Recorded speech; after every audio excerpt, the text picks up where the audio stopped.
کسی نے بھی یاد نبی کے اندر اپنے آپ کو پیش کر دیا اور اپنی نبی کی محبت کو دل و جان کے اندر بٹھا دیا، میرے آقا نامدار صلی اللہ علیہ وسلم سرکار انہیں ایسا رنگ لگا دیتے ہیں۔ آپ نے کچھ دن پہلے دیکھا اور سنا ہوگا، وہ جو بابا مؤدب طریقے کے ساتھ،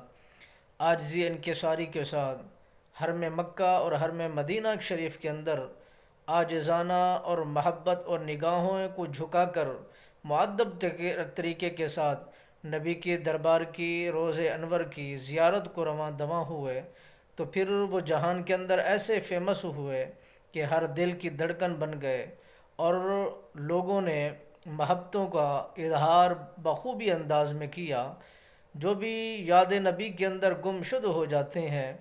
اور اپنا سودا کر دیتے ہیں، تو وہ لجپال نبی ان پر ایسی مہربانیاں فرما دیتے ہیں اور انہیں دنیا کائنات کے اندر ان کا پرچاج ہو جاتا ہے۔ جو بھی کمزور انسان اس دھرتی پر آ کے، جو کسی کو کوئی نہیں جانتا، وہ اپنے عشق کی شمع کو اجا کر رکھتے ہیں اور جگا کے رکھتے ہیں اور جلا کے رکھتے ہیں۔ کبھی نہ کبھی ان کے درد کو سنا جاتا ہے، کبھی نہ کبھی انہیں ان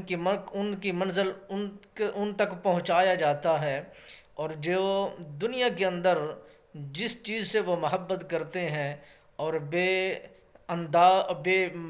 بہترین انداز کے ساتھ وہ محبت کرتے ہیں، تو آقا نامدار صلی اللہ علیہ وسلم سرکار ان کی محبت کے پیمانے کو بھی جانتے ہیں، ان کی عقیدت و محبت کے اجاگر کو بھی جانتے ہیں کہ نبی سرکار کے ساتھ ان کی محبت کا تقاضا کیا ہے، اور نبی سرکار سے محبت و الفت کس انداز میں کرتے ہیں، وہ بھی